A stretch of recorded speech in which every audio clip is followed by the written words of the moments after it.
Hello friends, save education academy पर आपका स्वागत है। आज हम एक वर्ल्ड ज्योग्राफी का चैप्टर पढ़ेंगे जिसका नाम है ब्रह्मांड या जिसको यूनिवर्स कहते हैं। इसके बारे में अध्ययन करेंगे। तो ये एक आपका वर्ल्ड ज्योग्राफी में यूनिट है जिसका नाम है ब्रह्मांड। तो इस यूनिट से हमें बहुत सारे चैप्टर्स पढ़ने हैं जो आपके विभिन्न परीक्षाओं के लिए इम्पॉर्टेंट है। जितना भी आपका जीके जीएस रिलेटेड एग्ज़ाम होगा उन सब के लिए ये इम्पॉर्टेंट होगा। तो इसमें सबसे पहले हम देखते हैं कि ब्रह्मांड में आखिरकार हमको क्या क्या पढ़ना है। तो सबसे पहले तो हम इसकी परिभाषा पढ़ेंगे, उसके बाद हम देखेंगे कि ब्रह्मांड की उत्पत्ति कैसे होती है और बहुत सारे जो दूरी के मात्रक हैं उनको हम पढ़ेंगे।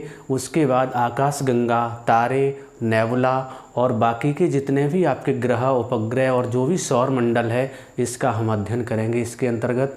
तो आज हम मुख्य रूप से देखते हैं कि जो ब्रह्मांड है उसकी उत्पत्ति कैसे होती है, इसको हम समझते हैं। तो सबसे पहले देखा जाए, एक क्वेश्चन बनेगा कि जो ब्रह्मांड का अध्ययन है उसको क्या कहते हैं। अगर क्वेश्चन पूछा जाए कि ब्रह्मांड के अध्ययन को क्या कहते हैं तो आप आंसर देंगे कॉस्मोलॉजी। ब्रह्मांड का जो अध्ययन होता है उसको कॉस्मोलॉजी कहा जाता है। अब हम आगे देखते हैं कि जो ब्रह्मांड है या यूनिवर्स है उसकी डेफिनेशन क्या होती है, परिभाषा क्या होती है। तो इसमें आपको बताया गया है कि एक सूक्ष्मतम अणु से लेकर महाकाय आकाशगंगाओं का जो सम्मिलित रूप होता है वही हमारा ब्रह्मांड कहलाता है। कहने का मतलब एक सूक्ष्म से सूक्ष्म अणु और आपकी जितनी भी जो आकाशगंगा हैं, सबसे बड़ी आपकी आकाशगंगाएं हैं ब्रह्मांड में। तो ब्रह्मांड में जो भी आकाशगंगाएं हैं और सूक्ष्मतम अणु हैं, इनका जो सम्मिलित रूप है, यानी एक छोटा अणु ले लिया जाए और आपकी बड़ी से बड़ी अगर कंडीशन देखें तो आपकी आकाशगंगाओं की है, इनका जो भी सम्मिलित रूप होता है वही हमारा ब्रह्मांड कहलाता है। तो इस ब्रह्मांड में अगर देखा जाए तो हमारा ग्रह पृथ्वी भी आता है और उस ग्रह पर जितने भी जो चीज़ हमें दिखाई दे रही है वो भी सब ब्रह्मांड का एक अंग है। तो परिभाषा में बस आपको इतना याद रखना है कि एक सूक्ष्मतम अणु से लेकर महाकाय आकाशगंगाओं के सम्मिलित रूप को ही ब्रह्मांड कहा जाता है। अब हम देखते हैं कि जो ब्रह्मांड की उत्पत्ति होती है वो कैसे होती है। ओरिजिन ऑफ यूनिवर्स, ब्रह्मांड की उत्पत्ति को समझेंगे। तो ब्रह्मांड की उत्पत्ति के बारे में दो प्रकार की अवधारणाएं आई। तो सबसे पहली तो कुछ अवधारणाएं और संकल्पनाएं दी गई हैं, उसके बाद कुछ सिद्धांत बताए गए हैं। सिद्धांत का मतलब वो होता है कि जब कोई चीज़ का प्रूफ कर दिया जाता है उसको सिद्धांत कहते हैं, और अगर किसी विषय के बारे में कोई चीज़ बताई जाती है तो उसको अवधारणाएं या संकल्पनाएं कहते हैं। तो कुछ संकल्पनाएं भी दी गई हैं कुछ फिलोसफर के द्वारा, उनको हम देखते हैं। उसके बाद सैद्धांतिक रूप देखेंगे जो आपका महाविस्फोटन सिद्धांत कहलाता है, आप पढ़े होंगे, जिसको बिग बैंग थ्योरी भी कहते हैं। तो सबसे पहले हम देखते हैं कुछ अवधारणाएं या संकल्पनाएं जो ब्रह्मांड के बारे में कुछ दार्शनिकों ने बताई हैं। जैसे सबसे पहले व्यक्ति थे जिन्होंने ब्रह्मांड के बारे में बताया, उनका नाम है टॉलमी। टॉलमी ने 140 ईस्वी में बताया कि जो पृथ्वी है वो ब्रह्मांड में केंद्र बिंदु पर है और पृथ्वी के चारों ओर सूर्य चक्कर लगा रहा है। उन्होंने कहा कि जो आपकी ये अवधारणा है वो भू केंद्रित अवधारणा है। टॉलमी की जो अवधारणा है वो भू केंद्रित अवधारणा है, जिसमें भूमि यानी पृथ्वी है वो केंद्र बिंदु पर है और उसके चारों ओर जो चक्कर लगाता है वो सूर्य होता है। ये टॉलमी ने बताया कि सेंटर पर अर्थ होगा और अर्थ के चारों ओर जो चक्कर लगाएगा वो सूर्य लगाएगा। ये टॉलमी महोदय बताते हैं सन 140 में, जो मिस्र के निवासी थे जो यूनान में पढ़ता था। तो आपको ये फैक्ट्स दिए हुए हैं, इनको याद रखना है क्योंकि यहाँ से भी क्वेश्चन बन जाते हैं। ऐसे ही हम अगर देखना चाहें तो इनकी अवधारणा से क्वेश्चन निकलते हैं कि केंद्र बिंदु पर क्या था, इनके अनुसार पृथ्वी थी, और परिक्रमा अगर देखा जाए तो अन्न कर रहे थे। अन्न में उन्होंने मुख्य रूप से सूर्य के बारे में बताया था। उन्होंने कहा था कि ब्रह्मांड में पृथ्वी केंद्र पर है और पृथ्वी के चारों ओर जो चक्कर लगा रहा है वो सूर्य लगा रहा है। फिर आगे कुछ समय बाद एक भारत के दार्शनिक हुए हैं, फिलोसफर हुए हैं, जिनका नाम था वराहमिहिर। आपने नाम सुना होगा। इन्होंने 6वीं सदी ईस्वी में पृथ्वी और सूर्य के बारे में कुछ बातें बताई। उन्होंने बताया कि जो ब्रह्मांड है, ब्रह्मांड में जो पृथ्वी है वो सूर्य की परिक्रमा करती है। उन्होंने बताया कि जो पृथ्वी है वो सूर्य की परिक्रमा करती है, अर्थात इन्होंने बताया कि केंद्र बिंदु पर क्या है, सूर्य है, और जो चारों ओर चक्कर लगा रही है वो पृथ्वी है। इन्होंने बताया कि केंद्र में सन है और जो चारों ओर चक्कर लगा रही है वो अर्थ है, यानी पृथ्वी है। ये किसने बताया? वराहमिहिर ने, जो भारत के निवासी थे। उसके बाद फिर तीसरे नंबर पर आपकी कोपरनिकस की बात करें तो कोपरनिकस पोलैंड के रहने वाले थे। इन्होंने भी कुछ तथ्य बताए, उनमें से मुख्य रूप से आपको 4 याद रखना है। 1543 ईस्वी में एक उन्होंने बताया कि जो ब्रह्मांड है वो सूर्य केंद्रित है, जो ब्रह्मांड है वो सूर्य केंद्रित है, यानी हीलियोसेंट्रिक है। उन्होंने बताया जो वराहमिहिर ने 6वीं शताब्दी में बताया था, उसी को उन्होंने फिर दोहराया कि जो सूर्य है वो केंद्र बिंदु पर है और सूर्य के चारों ओर जो चक्कर लगा रही है वो पृथ्वी है। और उन्होंने बताया दैनिक गति के बारे में। उन्होंने कहा कि पृथ्वी अपने अक्ष पर घूर्णन कर रही है, जिसको दैनिक गति कहा जाता है। और उन्होंने वार्षिक गति के बारे में बताया कि जो पृथ्वी है वो सूर्य के चारों ओर परिक्रमण कर रही है, जिसको वार्षिक गति कहा जाता है। तो मुख्य रूप से कोपरनिकस ने 4 बातें बताई कि सूर्य केंद्र में है, पृथ्वी इसके चारों ओर चक्कर लगा रही है, और उन्होंने बताया कि जो दैनिक गति है यानी पृथ्वी अपने अक्ष पर घूम रही है, और वार्षिक गति के बारे में बताया कि पृथ्वी सूर्य के चारों ओर परिक्रमण कर रही है। इन सब बात बताने के कारण इनको आधुनिक खगोल शास्त्र का जनक कहा जाता है। तो क्वेश्चन पूछा जाएगा कि आधुनिक खगोल शास्त्र का जनक कौन है, तो आप आंसर देंगे कोपरनिकस। कहाँ के रहने वाले थे? पोलैंड के रहने वाले थे। एक और देखते हैं हम, एडविन हब्बल। एक साइंटिस्ट हुए हैं जिनका नाम था एडविन हब्बल। इन्होंने 1925 ईस्वी में 2 बात और बताई ब्रह्मांड के बारे में। उन्होंने कहा कि जो ब्रह्मांड है इसका आकार लगातार बढ़ रहा है। उन्होंने बताया कि ब्रह्मांड का आकार लगातार बढ़ रहा है, और एक बताया कि ब्रह्मांड में अनेक आकाशगंगाएं हैं। तो इसको हम समझते हैं, एडविन हब्बल ने ये बताया कि ब्रह्मांड में अनेक आकाशगंगाएं हैं। जैसे ये आप देख रहे हैं, सपोज दैट ये आकाशगंगाएं हैं ब्रह्मांड में। और उन्होंने बताया कि जो इनका आकार है, इनका जो विस्तार है, आकाशगंगाओं का विस्तार है वो लगातार बढ़ रहा है।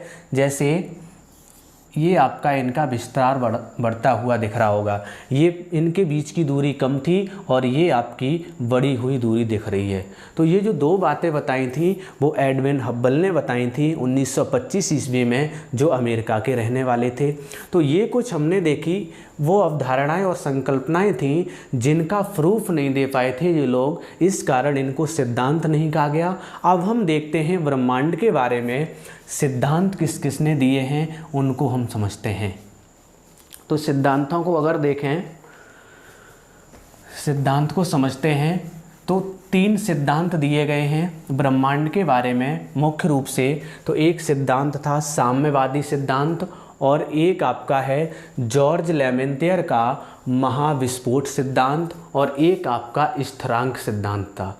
तो वो सिद्धांत इतने इम्पॉर्टेंट नहीं है, जिसको सबसे अधिक मान्यता प्राप्त है वो सिद्धांत है आपका महाविस्फोट सिद्धांत, जिसको बिग बैंग थ्योरी भी कहा जाता है। तो यहाँ से क्वेश्चन बहुत ज़्यादा पूछे जाते हैं एग्जाम में। सबसे पहले तो यही पूछेगा कि जो महाविस्फोट सिद्धांत है वो किसने दिया, तो आप आंसर देंगे जॉर्ज लेमेंतियर ने दिया। जॉर्ज लेमेंतियर ने कहाँ के निवासी थे, तो ये बेल्जियम के निवासी थे। और कब दिया, तो 1894 और 96 के बीच में उन्होंने इस परिकल्पना को दिया, इस सिद्धांत को बताया। लेकिन ये जो उन्होंने सिद्धांत बताया था, अगर उसकी विस्तृत व्याख्या पूछी जाए कि इसका विस्तृत व्याख्या किसने किया है, तब आप आंसर देंगे रॉबर्ट वैगनर, जो 1967 में इसकी विस्तृत व्याख्या देते हैं। अब हम देखते हैं, समझते हैं आखिरकार सैद्धांतिक रूप से महाविस्फोट सिद्धांत में जॉर्ज लेमेंतियर ने क्या बताया, किस प्रकार उत्पत्ति होती है ब्रह्मांड की। तो इन्होंने बताया, हम 2 रूप में इसको पढ़ेंगे। सबसे पहले तो महाविस्फोट के पहले की कंडीशन देखते हैं। महाविस्फोट महाविस्फोट जो घटना हुई थी, घटना के पहले की कंडीशन देखेंगे, पहले की स्थिति, और एक महाविस्फोट के बाद की स्थिति। महाविस्फोट के बाद की स्थिति, बाद की स्थिति क्या चेंजिंग्स होती हैं, उन सब चीज़ों को देखेंगे। तो जॉर्ज लेमेंतियर ने बताया कि ब्रह्मांड में शुरू में एक पार्टिकल था, एक बिल्कुल छोटा सा सूक्ष्म पार्टिकल था जिसको उन्होंने नाम दिया था सिंगुलरिटी। सिंगुलरिटी। सबसे पहले ये समझते हैं आखिरकार ये सिंगुलरिटी क्या था। क्या होता है कि किसी भी चीज़ की एक सीमा होती है। जैसे कोई भी अगर चीज़ सिकुड़ना प्रारंभ करती है या फैलना प्रारंभ करती है तो दोनों की ही लिमिट होती है। तो ऐसा ही कंडीशन है कि एक ऐसा अणु जो सिकुड़ता जा रहा था, तो एक कंडीशन जब नाजुक वाली आती है, नाजुक के बाद भी जब वो सिकुड़ता जाता है तो आपका अनंत सूक्ष्म बिंदु की कंडीशन बनती है। तो ये जो बिंदु बना है वो अनंत सूक्ष्म बिंदु बना हुआ है, और इस अनंत सूक्ष्म बिंदु को ही उन्होंने सिंगुलरिटी का नाम दिया था। तो ये आपका बहुत सूक्ष्म अणु है। पहले ब्रह्मांड में इसी प्रकार का एक अणु था। तब इसमें मुख्य रूप से 3 चीज़ें थी, वो समझिए। सबसे अधिक इसमें था गुरुत्वाकर्षण। गुरुत्वाकर्षण, ये जो पार्टिकल आपको दिख रहा है, सिंगुलरिटी जिसको नाम उन्होंने दिया है, इसमें सबसे अधिक अगर पूछा जाए किसकी मात्रा थी तो गुरुत्वाकर्षण। गुरुत्वाकर्षण सबसे अधिक था, सबसे अधिक। ये जो एरो है वो अधिक को प्रदर्शित कर रहा है, यानी इसमें ग्रेविटेशनल फोर्स बहुत ज़्यादा था। जब बहुत ज़्यादा ग्रेविटेशनल फोर्स होगा तभी ये जितने भी अणु पार्टिकल्स हैं वो आपस में बहुत ज़्यादा चिपक जाएंगे। जब गुरुत्वाकर्षण बल ज़्यादा होगा तो दूसरा चीज़ और इसमें सबसे अधिक था जिसको हम कहते हैं डेंसिटी, घनत्व। घनत्व की भी मात्रा इसमें सबसे अधिक थी, यानी गुरुत्वाकर्षण ज़्यादा बल है, घनत्व की मात्रा भी ज़्यादा होगी क्योंकि पार्टिकल बिल्कुल एक दूसरे से चिपके हुए होंगे तो डेंसिटी ज़्यादा होगी। और एक तीसरा और पॉइंट बनेगा कि इसमें ऊर्जा भी सबसे अधिक है। ऊर्जा की मात्रा अगर देखी जाए तो वो भी सर्वाधिक मात्रा थी। तो आपको महाविस्फोट घटना के पहले की कंडीशन में 3 चीज़ याद रखनी है कि ये जो बिंदु था उसको सिंगुलरिटी नाम दिया गया था। उसमें 3 चीज़ें मुख्य रूप से थीं। सबसे अधिक गुरुत्वाकर्षण था, ग्रेविटेशनल फोर्स था, और घनत्व भी बहुत ज़्यादा मात्रा में था, और ऊर्जा भी बहुत अधिक मात्रा में थी। जब ये 3 चीज़ बहुत ज़्यादा थी, इसके बाद फिर क्या होगा बताते हैं। वो महाविस्फोटन हुआ इसमें। तो महाविस्फोटन के बाद की घटना देखते हैं। ये जो सिंगुलरिटी वाला जो पार्टिकल आप देख रहे हैं, ये जो पार्टिकल है वो एकदम महाविस्फोट के बाद इधर उधर फैल जाता है। आप देख रहे होंगे ये इधर उधर फैल जाता है। तो ये आपकी महाविस्फोट के बाद की कंडीशन बताई है जॉर्ज लेमेंतियर ने कि एक जो सिंगुलरिटी वाला अणु था, जब वो महाविस्फोट होता है उसके बाद वो चारों तरफ फैल जाता है। फैलने के बाद कुछ चेंजेस आते हैं। वो चेंजेस में देखें क्या आते हैं। फैलने के बाद 3 चीज़ उत्पन्न होती हैं। सबसे पहला उत्पन्न होता है पदार्थ। सबसे पहला उत्पन्न होता है पदार्थ जिसको मैटर कहते हैं। और एक और उत्पत्ति होती है जिसको हम समय कहते हैं। और तीसरा बिंदु जो है वो आपका हो जाता है, जैसे पहला तो आपका पदार्थ हो गया यानी मैटर हो गया। मैटर आपका यहीं से उत्पन्न होता है। पहले आपका पदार्थ हो गया, दूसरा आपका समय हो गया, और तीसरा आपका स्थान हो गया। स्थान जिसको स्पेस कहते हैं। Space, time and matter. तो हम देख रहे हैं कि जब विस्फोट हो चुका है, महाविस्फोटन सिद्धांत के अनुसार जब ये पार्टिकल में विस्फोट हो जाता है तो चारों तरफ इसके विस्तार होने लगता है। और वो इतना विस्तार होता है कि आज दिन तक भी आपने देखा होगा, एडविन हब्बल ने भी बताया है कि आज दिन तक इसका विस्तार बढ़ता चला जा रहा है आकाशगंगाओं का। तो आप देख रहे होंगे तभी इसका नाम रखा गया है महाविस्फोट। तो इसमें 3 चीज़ें आती हैं, एक पदार्थ, एक समय और एक स्थान। और इन्हीं पदार्थों से फिर मौलिक कण बनते हैं। और उन्हीं मौलिक कणों से धीरे धीरे आगे की प्रोसेस बढ़ती जाती है। तो वो प्रोसेस भी हम एक बार समझते हैं, क्या प्रोसेस बनती है महाविस्फोट के बाद। इन चीज़ों के अलावा भी देखते हैं,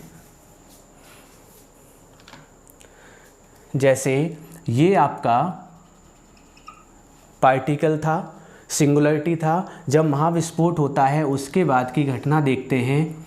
शुरुआत में अगर देखा जाए तो समय की अगर बात करें तो 10⁻⁻43 सेकंड, ये जो समय होता है इसको प्लांक नियतांक कहते हैं। इसको प्लांक समय कहा जाता है, प्लांक समय। ये समय का सबसे छोटा मात्रक है जो आपका 10⁻43 सेकंड होता है। तो जब ये घटना घटती है तो 10⁻43 सेकंड के अंदर ही आपका इसका विस्तार होने लगता है, बहुत तेज़ी से विस्तार होता है। बताते हैं शुरुआत में 1 मिनट के अंदर, शुरुआत में हम 1 मिनट की अगर कंडीशन देखें तो उसमें आपके इलेक्ट्रॉन,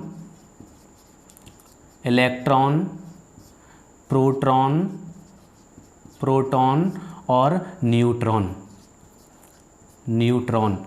इलेक्ट्रॉन को E से रिप्रेजेंट करते हैं, प्रोटॉन P और न्यूट्रॉन N। ये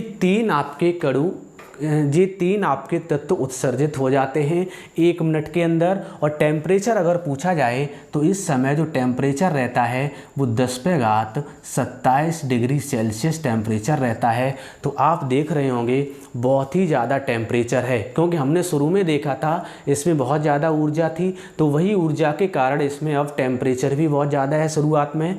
तो लगभग 1 मिनट में 3 तत्व उत्पन्न होते हैं जिनमें इलेक्ट्रॉन, प्रोटॉन और न्यूट्रॉन हो जाते हैं। और टेम्परेचर अगर पूछा जाए तो उस 1 मिनट के अंतर्गत 10⁻27 डिग्री सेल्सियस टेम्परेचर लगभग होता है। अब हम आगे की कंडीशन देखते हैं।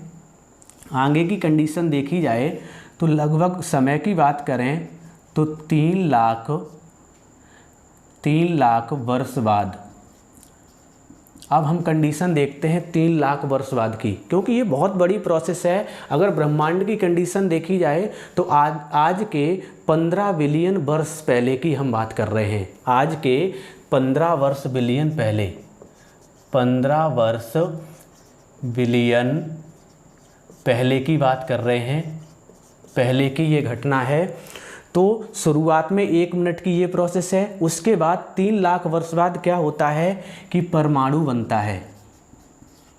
परमाणु जो सबसे सूक्ष्म होता है, आपने पढ़ा होगा कि अणु के बाद आपके परमाणु बनते हैं। तो आपका जो परमाणु है वो आपका विस्फोट होने के 3 लाख वर्ष बाद बनता है। और इस समय जो टेम्परेचर होता है वो लगभग 10,000 डिग्री सेल्सियस होता है।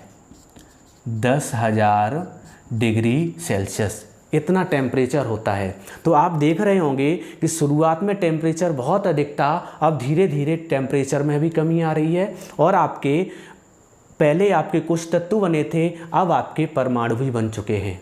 अब आगे की कंडीशन अगर देखें, आगे की कंडीशन देखें तो लगभग 1 बिलियन वर्ष बाद, विस्फोट के 1 बिलियन वर्ष बाद, या हम कह सकते हैं इसको 1 अरब वर्ष बाद, 1 अरब वर्ष बाद यहाँ पर हाइड्रोजन और हीलियम, ये भी आपको याद रखना है कि सबसे अधिक मात्रा में अगर ब्रह्मांड में पूछा जाए कि कौन सी गैस है तो आप आंसर देंगे हाइड्रोजन को, और दूसरे नंबर पर है हीलियम। तो सबसे ज़्यादा जब हाइड्रोजन और हीलियम थे तो 1 बिलियन वर्ष बाद हाइड्रोजन और हीलियम में कोलाइड की घटना होती है, कोलाइडेशन होता है, इनमें संघनन होता है। और अगर टेम्परेचर की बात की जाए तो टेम्परेचर इस समय लगभग -200 डिग्री सेल्सियस होता है। इस समय जो टेम्परेचर होता है वो -200 डिग्री सेल्सियस होता है। तो हाइड्रोजन और हीलियम में कोलाइड की कंडीशन होती है, संघनन की कंडीशन होती है, जिससे यहाँ पर बादल बनते हैं, और जो बादल बनते हैं उस कंडीशन को ही निहारिका या नेबुला कहा जाता है। तो यहीं से आपका जो निहारिका और नेबुला है, यहीं से आपकी आकाशगंगा और तारे का जन्म होता है, और तारों का जन्म होता है। इसको एक बार समझें। क्या होता है कि जब हाइड्रोजन और हीलियम के ब्रह्मांड में बादल बनते हैं, तो ये तो है नहीं कि हर जगह एक जैसी कंडीशन बनेगी, किसी जगह ज़्यादा हो सकते हैं, किसी जगह कम हो सकते हैं। तो हो सकता है, सपोज दैट ऐसे मानते हैं हम, जैसे ये आपका हाइड्रोजन हीलियम का हो गया बादल, ऐसे ही आपका ये हो गया। तो यहाँ से क्या होगा कि फिर हाइड्रोजन हीलियम से ही क्रियाएं होंगी नाभिकीय संलयन की। आप जानते होंगे कि जो नाभिकीय संलयन की क्रिया है, उसमें 2 हाइड्रोजन के अणु मिलकर हीलियम का निर्माण करते हैं, जिससे फिर आगे चलकर उन तारों में चमक पैदा होती है। तो आपको ये भी हम बताएंगे आगे तारों के बारे में अगले चैप्टर में देखेंगे। तो सबसे पहले हमें इसको समझना है कि विस्फोटन के बाद क्या क्या कंडीशन होती है, कि यहाँ पर 1 बिलियन वर्ष बाद हाइड्रोजन और हीलियम में कोलाइड होता है, संघनन होता है, बादल बनते हैं, और बादल बनते हैं उस कंडीशन पे जो स्थिति होती है उसको निहारिका और नेबुला कहा जाता है। और यहाँ से आकाशगंगा और तारों का धीरे धीरे जन्म होने लगता है। इस समय अगर टेम्परेचर पूछा जाए तो लगभग -200 डिग्री सेल्सियस होता है। अब हम एक कंडीशन और बची हुई है, उसको देखते हैं। इसके आगे की कंडीशन देखी जाए तो वो लगभग 13.7 बिलियन वर्ष की बात है। बिलियन वर्ष, 13.7 बिलियन वर्ष, या हम कह सकते हैं 14 बिलियन वर्ष बाद की घटना होती है।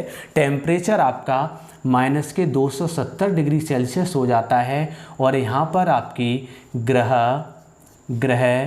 उपग्रह और जो जीवन है मानव का, वो यहाँ से स्टार्ट हो जाता है। मानव का जीवन भी आपका यहाँ से स्टार्ट होता है। तो हम देख रहे होंगे कि जो आपका ब्रह्मांड है वो कैसे महाविस्फोट के बाद बहुत समय बाद आपका धीरे धीरे जीवन की तरफ आया है। अभी हमको जीवन जीने की अगर देखे जाएं तो लगभग 2 बिलियन वर्ष हुए हैं जब आपका मानव की उत्पत्ति हुई है। तो एक बार हम इसको फिर से समझ लेते हैं कि आपका जो ये सिंगुलरिटी वाला पार्टिकल था, जो बहुत सूक्ष्मतम पार्टिकल था, जब महाविस्फोट होता है तब उसका जो टेम्परेचर होता है लगभग 10⁻27 डिग्री सेल्सियस के समथिंग होता है। और इसी समय प्लांक समय 10⁻−43 सेकंड में ये घटना घटित होती है। और अगर यहाँ देखा जाए, जब घटना ये घटित होती है तो इसका विस्तार होना स्टार्ट हो जाता है, और विस्तार इतना जल्दी होता है कि 1 मिनट में ही इलेक्ट्रॉन, प्रोटॉन और न्यूट्रॉन इनकी उत्पत्ति हो जाती है, और टेम्परेचर 10⁻27 डिग्री सेल्सियस हो जाता है। उसके बाद 3 लाख वर्ष बाद परमाणु की उत्पत्ति होती है, और टेम्परेचर लगभग 10,000 डिग्री सेल्सियस रह जाता है। आगे फिर लगभग 1 बिलियन वर्ष बाद टेम्परेचर -200 डिग्री सेल्सियस के समथिंग हो जाता है, और इसमें हाइड्रोजन और हीलियम के जो अणु हैं वो आपस में संघनन करके बादल बनाते हैं, और ये बादल बनने की जो घटना होती है उसको निहारिका या नेबुला कहा जाता है। और यहीं से आपकी आकाशगंगाएं और तारों का जन्म होता है। फिर आगे की कंडीशन देखी जाए तो 13.7 बिलियन वर्ष बाद की बात करें तो आपका टेम्परेचर -270 डिग्री सेल्सियस हो जाता है, और यहाँ पर ग्रह, उपग्रह और जीवन स्टार्ट हो जाता है मानव का। तो ये जो कंडीशन थी वो महाविस्फोट सिद्धांत की थी। इसके बाद कुछ और हम चीज़ें देखते हैं। अब देखेंगे खगोलीय दूरी,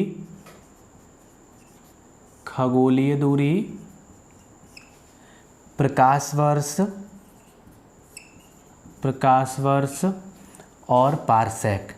यहाँ से भी आपके क्वेश्चन बन सकते हैं, इसको भी अच्छे से समझ लें।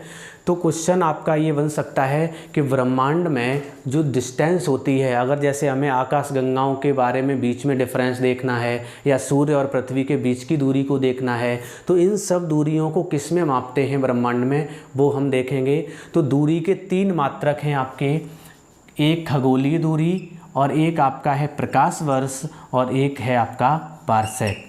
तो समझते हैं किसको क्या कहते हैं। तो जो एक खगोलीय दूरी होती है, तो ये अगर क्वेश्चन पूछा जाएगा तो आपसे कहेगा कि पृथ्वी और सूर्य के बीच की औसत दूरी को क्या कहते हैं, तो आप आंसर देंगे खगोलीय दूरी। तो हम देखते हैं पृथ्वी और सूर्य के बीच की सूर्य के बीच की औसत दूरी, औसत दूरी, इसे ही क्या कहते हैं हम? खगोलीय दूरी कहते हैं। अब इसका मान पूछा जाएगा तो आप आंसर देंगे कि एक खगोलीय दूरी, या शॉर्ट में इसको एक AU भी कह सकते हैं, एस्ट्रोनॉमिकल यूनिट जिसको कहते हैं। एक खगोलीय दूरी या एक AU बराबर जो मान होता है वो 1.5 गुणा 10⁸ किलोमीटर, 10⁸ किलोमीटर।